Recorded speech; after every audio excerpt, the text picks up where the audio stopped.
Bienvenidos al Mundo al Día. Comenzamos con el devastador terremoto que sacudió a Siria y Turquía la madrugada de este lunes.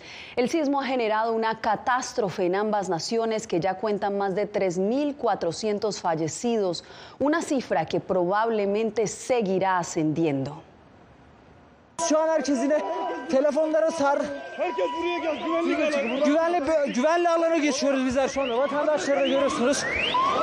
Deprem oluyor. El video que estamos viendo fue grabado durante una transmisión en vivo de un reportero de la agencia A-News que logró capturar el momento en que dos réplicas consecutivas golpearon la ciudad turca de Malatya. El reportero terminó ayudando de evacuar a varias personas, entre ellas a una menor de edad. Y este desastre natural que inició en la madrugada de este lunes se sintió en el sur de Turquía y norte de Siria. Celia Mendoza nos hace un recuento de lo que sucedió. Cámaras de seguridad captaron el momento exacto en el que empezó a temblar la madrugada del lunes en la ciudad de Gaziantep, en la frontera entre Turquía y Siria. Tengo 4 hijos y mi esposa. Estábamos en la casa durmiendo tranquilos. Sentimos el sismo y de inmediato nos despertamos porque era demasiado fuerte. Relató Osama Abdelhamid desde el hospital Rama en Darkush, un poblado de Siria, quien logró escapar del tercer piso del edificio en el que vivía. Sin embargo, miles no corrieron con esa misma suerte, ya que el sismo de 7.8 en la escala de Richter y sus fuertes réplicas ocasionaron el colapso de edificios como este en Malatya, Turquía, donde la gente se vio obligada a correr. Esta madrugada, a las 4:17, experimentamos el peor desastre del siglo desde el terremoto de Erzincan en 1939. Más de 2.600 muertos y cientos de desaparecidos han llevado a la movilización masiva de equipos de rescate y apoyo internacional que trabajan contrarreloj para salvar vidas. Bajo mi dirección, altos funcionarios estadounidenses se comunicaron de inmediato con sus homólogos turcos para coordinar toda la asistencia necesaria. Nuestros equipos se están desplegando rápidamente para empezar a apoyar los esfuerzos de búsqueda y rescate de Turquía y abordar las necesidades de los heridos y desplazados por el terremoto. Precisamente Celia nos acompaña desde nuestra sala desde Washington. Celia, ¿cómo ha reaccionado la comunidad internacional ante este terremoto que, como lo vimos, ha sido catalogado el peor desastre del siglo en esa nación?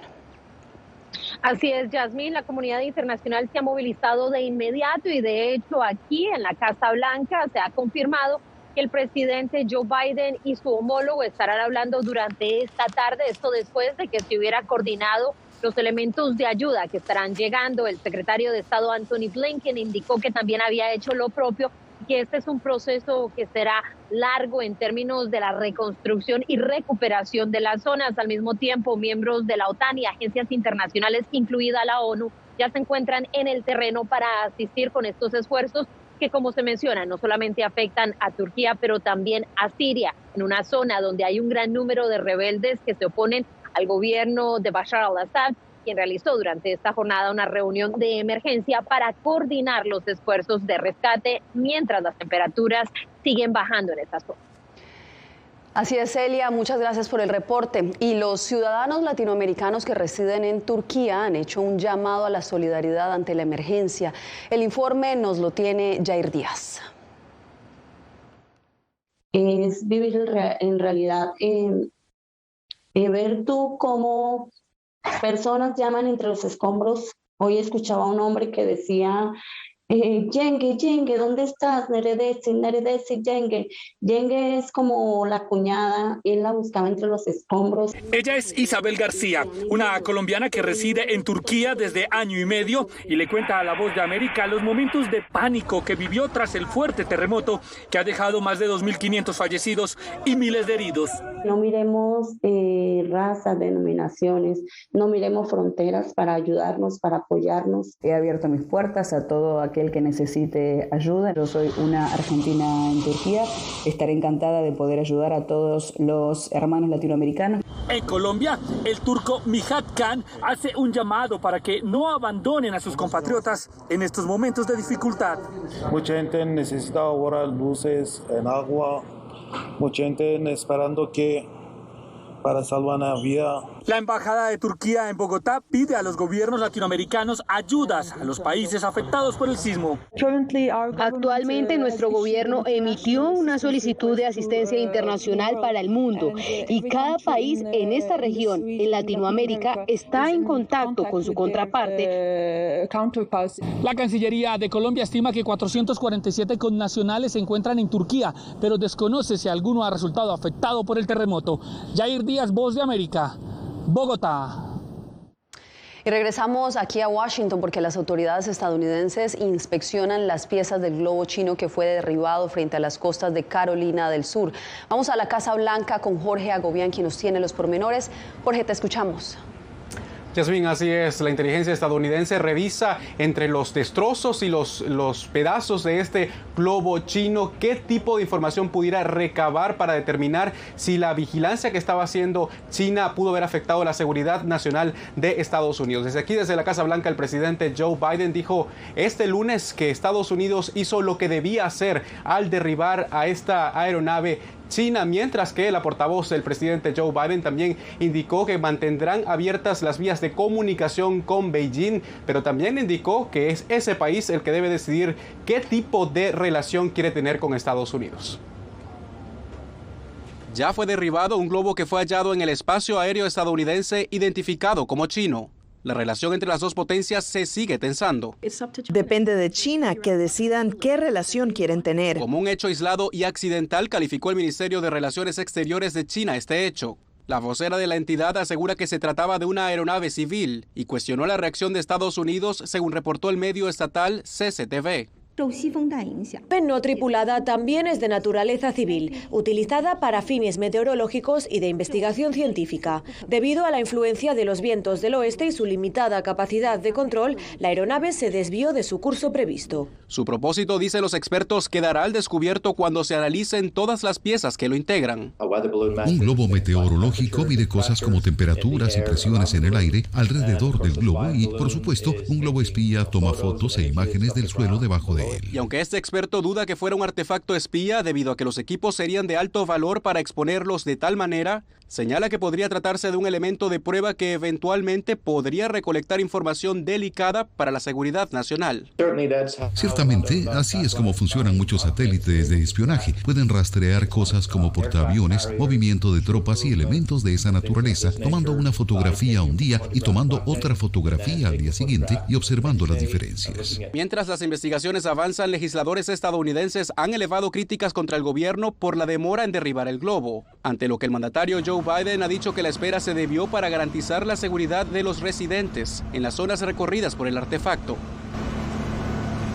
Bien, y cambiando totalmente de tema también, hoy desde aquí, desde la Casa Blanca, la vicepresidenta Kamala Harris anunció nueva inversión de empresas con capital financiero estadounidense para formar parte de la estrategia de la Casa Blanca llamada Raíces de la Migración en Centroamérica, específicamente Guatemala, Honduras y El Salvador. Se anunciaron 950 millones adicionales en estas inversiones de las empresas, que lleva ya, según la Casa Blanca, el monto desde el año 2021 a más de 4 millones de dólares. La vicepresidenta se mostró complacida por los nuevos inversiones que se están haciendo y al mismo tiempo dijo que este programa llamado a la acción para las empresas está dando resultados. Esto fue parte de lo que dijo. Gracias a nuestro trabajo, más de 1 millón de personas se incorporaron a la economía financiera formal, incluidas 65,000 personas que ahora tienen cuentas bancarias, y otras 4 millones de personas ahora están conectadas a Internet. Esto es parte del progreso que hemos logrado hasta ahora. Eso sí, la propia Casa Blanca asegura que esta es una estrategia a largo plazo que comenzará a dar resultados, no en uno, sino en varios años. Le agradecemos a Jorge Agobián, corresponsal de la Casa Blanca. Gracias, Jorge.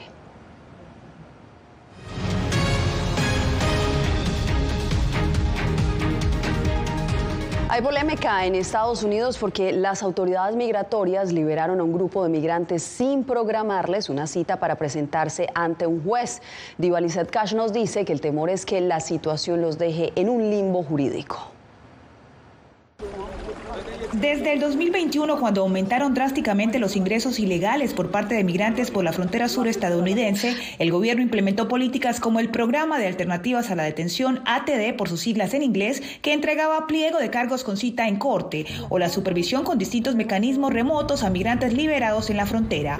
Pero ante la alta demanda, cesó la emisión inmediata de esas citas. El sistema está tan lleno que, por lo tanto, por eso no les están dando esa fecha exacta, pero eso no significa que las personas no hayan sido procesadas, que no les hayan tomado sus datos cuando los dejaron ingresar, y no significa que en un futuro vayan a ir a una corte de inmigración. La experta asegura que pese a que los migrantes no reciben una citación durante su ingreso o el seguimiento remoto, la ley ofrece 1 año para iniciar un proceso de asilo. O sea que independientemente de que no reciban esta cita para ir donde un juez, no significa que el año no lo tengan disponible, y dentro de ese año ellos pueden solicitar el asilo. Si no están en una corte de inmigración, significa que lo pueden presentar directamente a USCIS. Ante este panorama, organizaciones proinmigrantes como Alianza Américas le pide al gobierno de Biden asignar fondos para agilizar e informar sobre estos trámites y evitar un limbo jurídico. Asesoramiento legal es uno de los mayores retos a los que enfrentan estas personas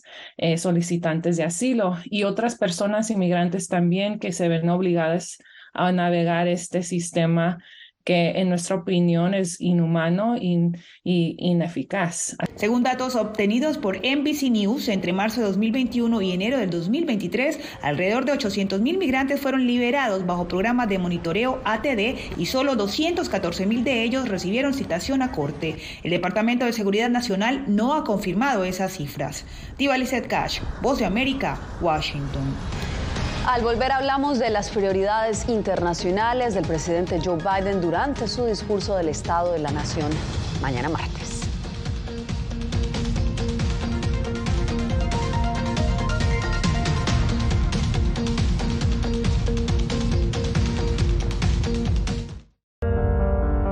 En tiempos de cambios, cuando el mundo parece incierto y lo que escuchamos no refleja lo que vemos, buscamos la verdad. A través de la pantalla de la... Cuando nos cuentan solo una parte de la historia, perdemos la confianza. En momentos de crisis, nuestros sueños, esperanzas y deseos de un mejor mañana dependen de una prensa libre. En La Voz de América te traemos las historias que la gente se arriesga a ver. Conectamos el mundo y lo unimos con la verdad.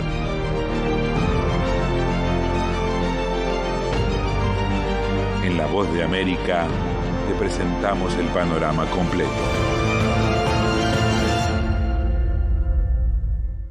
¿Qué tal? Desde Washington comienzan las noticias en El Mundo al Día. Día a día, desde la capital de Estados Unidos y donde se producen las noticias que más te impactan. El objetivo es llegar al otro lado de la frontera para pedir asilo. La Voz de América te conecta con El Mundo al Día. Los hechos más allá de la noticia.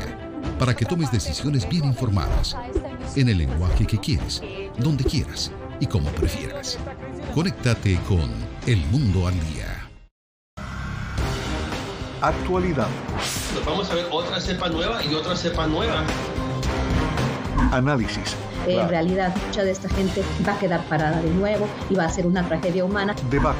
Dejen la obsesión. La obsesión la tienen ustedes. Con la información más allá de los titulares. El tema energético es algo que se está analizando. La inflación es un problema global. 30 y 50 metros están ya las tropas. Su respuesta, doctor.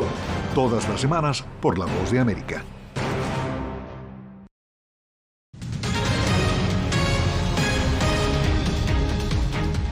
El presidente Joe Biden prepara su segunda rendición de cuentas que se llevará a cabo este martes. Normalmente los mandatarios suelen referirse a su política exterior en los discursos que dan sobre el estado de la nación. Jacopo Luzzi nos acompaña en vivo. Jacopo, ¿qué podemos esperar en el discurso de mañana?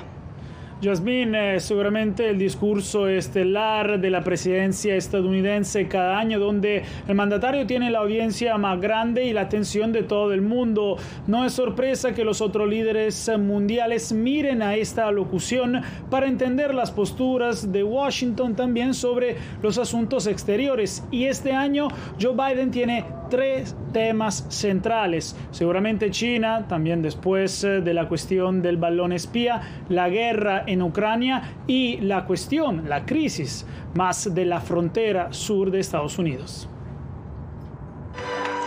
En solo 2 años, el presidente Joe Biden ha vivido una de las fases más transformadoras de la política exterior de su país en décadas. Por esa razón, en su inminente discurso del Estado de la Nación, el demócrata tocará varios aspectos internacionales, empezando con la actual guerra en Ucrania, para demostrar algo importante al presidente Vladimir Putin. Es absolutamente crucial que Vladimir Putin reconozca que la mayoría de los estadounidenses, y sin duda la mayoría de nuestros líderes electos, respalda firmemente a Ucrania y hacer retroceder la agresión rusa. Putin buscará si eso es realmente cierto. Además del duradero apoyo a Ucrania, Estados Unidos tiene su mirada al Indo-Pacífico, sobre todo para contrarrestar la avanzada económica, militar y política de China y sus miradas a Taiwán. Que tiene objetivos muy agresivos y casi todos sus vecinos, haciendo falta por Rusia, tienen problemas con China. Y muchas veces también la China también habla siempre de una potencial invasión de Taiwán. Mirando a América Latina, la región interesa a Biden cuando se habla sobre todo de migración hasta la frontera sur de Estados Unidos. En particular, el demócrata busca soluciones para detener el flujo récord de migrantes, que ahora empieza desde antes del tapón del Darién. En este momento Biden está diciendo, nosotros somos demócratas, nosotros queremos ayudar a la gente necesitada. Lo que le estamos diciendo es, crean en el proceso, confíen en el proceso y legalmente no van a poder entrar en Estados Unidos. Y mirando al Estado de la Nación, la lucha internacional contra el cambio climático es un tema que también mencionará el presidente. Dos temas que probablemente no figurarán en este Estado de la Nación son seguramente Oriente Medio y América Latina en general. Según expertos, Yasmín, el tema de Oriente Medio interesa al presidente Joe Biden solo cuando se habla de la lucha contra el terrorismo, y sobre la región latinoamericana, el presidente busca solamente que los países no den problemas y no se acerquen demasiado a Rusia y China. Estaremos atentos a lo que diga el presidente mañana. Jacopo, gracias. Un exfuncionario del gobierno de Coahuila acusó a Genaro García Luna de pagar sobornos millonarios al diario mexicano El Universal en el juicio que se adelanta al exsecretario de Seguridad de México por narcotráfico. Ángela González nos tiene los detalles. Héctor Villarreal Hernández, exsecretario de Finanzas del Estado mexicano de Coahuila y quien se entregó en 2014 a las autoridades estadounidenses bajo cargos de lavado de dinero, es el testigo número 18 de la Fiscalía en el juicio a Genaro García Luna. Luego de desestimar mociones por parte de la defensa, el juez admitió su testimonio sobre sobornos a un medio de comunicación. Villarreal Hernández dijo que en 2009 se pactó entregar sobornos al periódico El Universal por 25 millones de pesos mensuales, casi $2 millones, para favorecer la imagen de Genaro García Luna. Villarreal Hernández dijo que habría llevado el dinero al menos una vez al periódico El Universal con efectivo cargado en una maleta y en una camioneta. Por su parte, el rotativo mexicano rechazó las denuncias en su contra y publicó este lunes un editorial en el que asegura que los testimonios solo son serios y creíbles cuando están acompañados de pruebas que los sustenten. Héctor Villarreal Hernández se encuentra bajo libertad condicional luego de permanecer 8 meses en prisión. En el contrainterrogatorio, la defensa se centró en los beneficios que podría obtener este testigo a cambio de su testimonio. Ángela González, Voz de América, Nueva York. Quédese porque regresamos con los resultados de la jornada electoral que se desarrolló este domingo en Ecuador.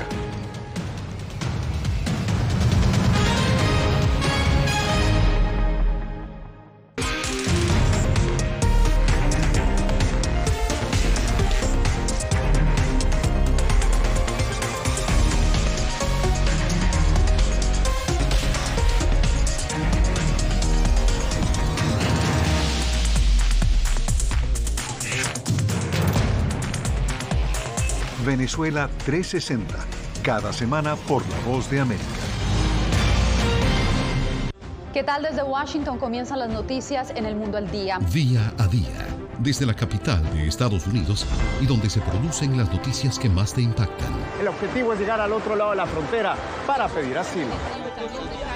La Voz de América te conecta con el mundo al día, los hechos más allá de la noticia, para que tomes decisiones bien informadas, en el lenguaje que quieres, donde quieras y como prefieras. Conéctate con El Mundo al Día. En tiempos de cambios, cuando el mundo parece incierto y lo que escuchamos no refleja lo que vemos, buscamos la verdad. A través de la pantalla de la... Cuando nos cuentan solo una parte de la historia, perdemos la confianza. En momentos de crisis, nuestros sueños, esperanzas y deseos de un mejor mañana dependen de una prensa libre. En La Voz de América te traemos las historias que la gente se arriesga a ver. Conectamos el mundo y lo unimos con la verdad.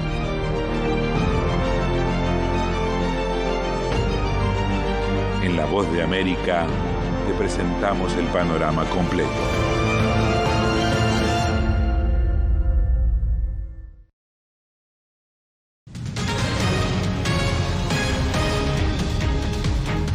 Un duro revés experimentó el gobierno del presidente ecuatoriano Guillermo Lasso tras los primeros resultados oficiales de las elecciones de autoridades locales. Néstor Aguilera nos acompaña desde Quito. Néstor, cuéntanos cuál es el balance de esta jornada. Yasmín, a diferencia de lo que mencionabas, el ganador de esta jornada fue el movimiento político del expresidente Rafael Correa, Revolución Ciudadana, que triunfó en algunas de las principales ciudades de este país. Contabilizado por el Consejo Nacional Electoral, más del 90% de actas, se confirmó este lunes la victoria de los candidatos de la Revolución Ciudadana, del expresidente Rafael Correa, en algunas de las principales alcaldías y prefecturas ecuatorianas, entre esas las de Guayaquil y Quito. Es decir, este es el momento donde la ciudadanía, independientemente por quién haya votado, en su preferencia electoral, debe sentirse y deberá sentirse representada por una alcaldía, al menos en nuestro caso, que representará a todos. El exmandatario, a través de Twitter, expresó que el resultado reflejó un contundente rechazo al gobierno de Lasso y de Moreno. Esto se corroboró con la derrota de la propuesta de referéndum del gobierno ecuatoriano en las 8 preguntas planteadas, entre esas una que buscaba la extradición de procesados por delitos transnacionales, como el narcotráfico. Esperamos que respeten la voluntad popular, no jueguen con la indignación de la gente. La gente está cansada, está harta. Queremos un cambio y este cambio se va a ver reflejado este 5 de febrero. El presidente ecuatoriano y su gobierno optaron por mantener silencio frente al resultado, lo que para el analista político Javier Rodríguez representa algo entendible, luego de haber vendido la idea de que ganaría la opción sí en el referéndum. Anticipábamos ya que iba a haber un avance de la izquierda, un retroceso de la derecha. Anticipábamos que la Revolución Ciudadana iba a tener un mejor desempeño que en las elecciones regionales anteriores. Lo que no anticipábamos es que iba a haber tantas conquistas. La campaña previa a la elección del domingo también fue la más violenta de la historia reciente del país andino, con al menos 15 ataques a candidatos y 4 asesinatos.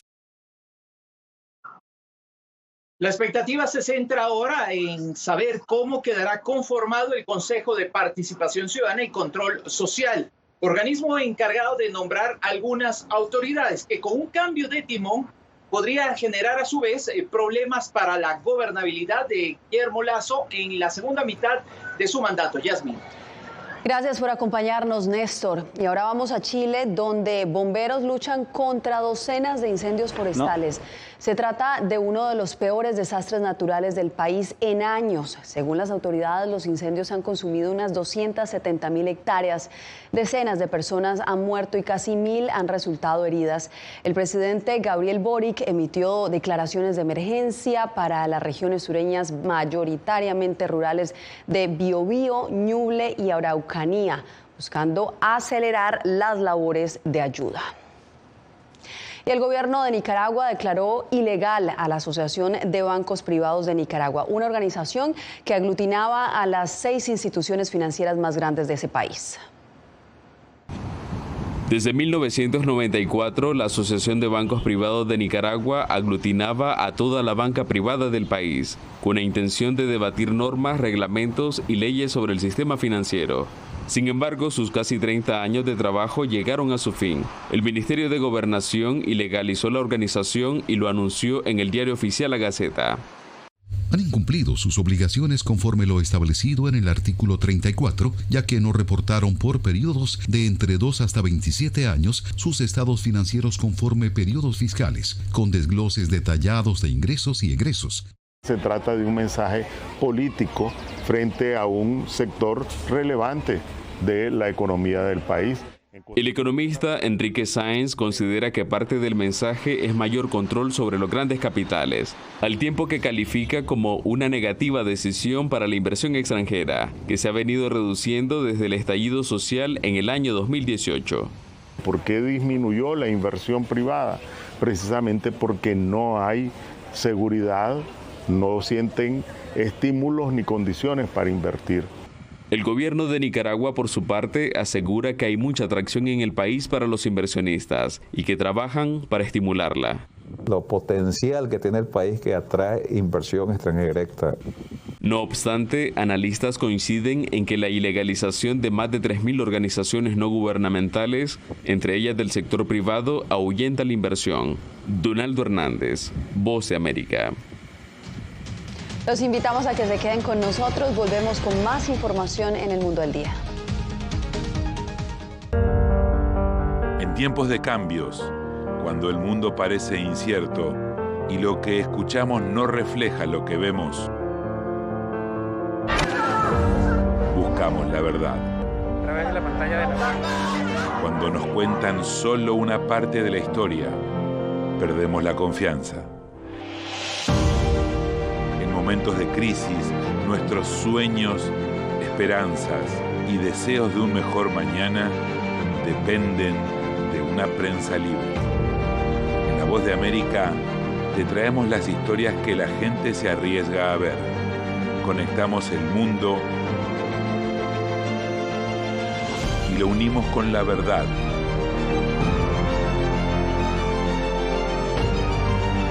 En La Voz de América te presentamos el panorama completo. ¿Qué tal? Desde Washington comienzan las noticias en El Mundo al Día. Día a día, desde la capital de Estados Unidos y donde se producen las noticias que más te impactan. El objetivo es llegar al otro lado de la frontera para pedir asilo. La Voz de América te conecta con El Mundo al Día. Los hechos más allá de la noticia. Para que tomes decisiones bien informadas, en el lenguaje que quieres, donde quieras y como prefieras. Conéctate con El Mundo al Día. Actualidad. Nos vamos a ver otra cepa nueva y otra cepa nueva. Análisis. En realidad, mucha de esta gente va a quedar parada de nuevo y va a ser una tragedia humana. Debate. Dejen la obsesión. La obsesión la tienen ustedes. Con la información más allá de los titulares. El tema energético es algo que se está analizando. La inflación es un problema global. 30 y 50 metros están ya las tropas. Su respuesta, doctor. Todas las semanas por La Voz de América.